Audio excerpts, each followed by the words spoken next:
चिता चिंता समाप्रोक्ता बिंदु मात्रम विशेषता सजीवम दहते चिंता निर्जीवम दहते चिता। इसका मतलब यह हुआ कि अंतिम संस्कार की अग्नि और मानसिक चिंता के बीच मानसिक चिंता ही ज़्यादा विनाशकारी होती है। जहाँ अंतिम संस्कार की अग्नि मृत शरीर को जलाती है, वही मानसिक चिंता जीवित व्यक्ति को ही जला देती है। यह संस्कृत का श्लोक जस्टिस के.वी. विश्वनाथन द्वारा कहा गया जब वो जस्टिस जे.बी. पारदीवाला के साथ भारत के पहले पैसिव यूथनेसिया मामले में सुनवाई कर रहे थे। बात करते हैं सम्मानपूर्वक मरने के अधिकार के बारे में, जिसको 2018 में मौलिक अधिकार के तौर पर मान्यता मिला था और जिसमें 2023 में संशोधन भी किया गया था। उसके अंतर्गत ही भारत के पहले पैसिव यूथनेसिया मतलब कि इच्छा मृत्यु मामले में सुप्रीम कोर्ट ने 32 साल के हरीश राणा का जीवन बचाने वाला इलाज बंद करने की इजाज़त दे दी। यह आदेश हरीश के पिता द्वारा सुप्रीम कोर्ट में मिसलेनियस एप्लीकेशन फाइल करने के बाद दिया गया। हरीश राणा 2012 में एक इमारत से गिरने के बाद उनके दिमाग में चोट लग गई थी। तब से वह क्लिनिकली एडमिनिस्टर्ड न्यूट्रिशन पर ही जिंदा थे। मतलब यह हुआ कि वह लगभग 13 सालों से अचेत अवस्था में ही पड़े हुए थे। इस मामले में कोर्ट ने एक प्राइमरी और एक सेकेंडरी मेडिकल बोर्ड का गठन किया था, जो कि कॉमन कोज फैसले के अनुसार एक अनिवार्य शर्त है। दोनों ही मेडिकल बोर्ड ने यह राय दिया था कि मरीज के ठीक होने की अब कोई गुंजाइश नहीं है। मामले की संवेदनशीलता को देखते हुए जस्टिस जे.बी. पारदीवाला और जस्टिस के.वी. विश्वनाथन की बेंच ने सुनवाई के दौरान हरीश के माता पिता से भी मुलाकात की थी।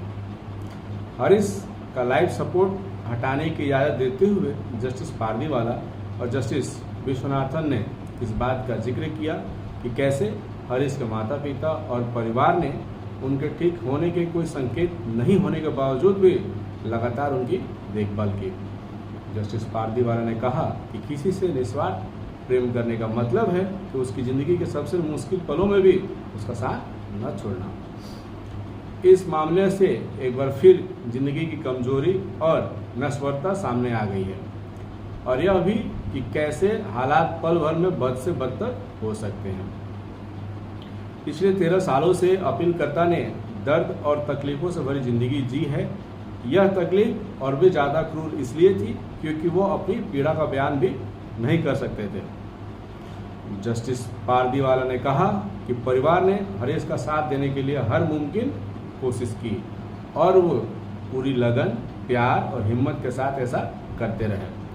हमारी राय में जीवन की सबसे बड़ी त्रासदी मृत्यु नहीं बल्कि अपनों द्वारा छोड़ दिया जाना होता है। अपीलकर्ता पर आई उस भयानक स्थिति के बावजूद उसके परिवार ने कभी उसका साथ नहीं छोड़ा। हर पल उसकी देखभाल की गई, उसे सुरक्षा दी गई और उसे प्यार से संवारा गया। उन्होंने आगे कहा कि आज का यह निर्णय केवल तर्क और बुद्धि की कसौटी पर ही पूरी तरह से खरा नहीं उतरता।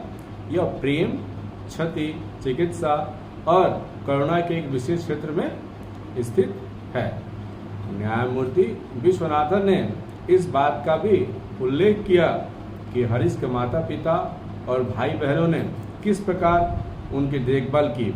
हरीश पिछले काफ़ी समय से वेजिटेटिव स्टेट मतलब कि अचेतन अवस्था में थे और उसके माता पिता और भाई बहनों ने उनके सर्वोत्तम उपचार को सुनिश्चित करने में कोई कसर नहीं छोड़ी थी। केवल तब जब स्थिति ऐसी हो गई थी कि अब किसी भी उपचार से राहत मिलने की कोई गुंजाइश नहीं बची थी, तब जाकर उन्होंने इस कानूनी मार्ग का सहारा लिया। इस पूरी अवधि के दौरान जिस मानसिक पीड़ा और संताप को सहा होगा उसकी केवल कल्पना ही की जा सकती है। इसी तरह के इन्फॉर्मेटिव वीडियो के लिए बने रहिए मेरे साथ। मेरे वीडियो को लाइक करिए, शेयर करिए, चैनल को फॉलो एंड सब्सक्राइब करिए। धन्यवाद।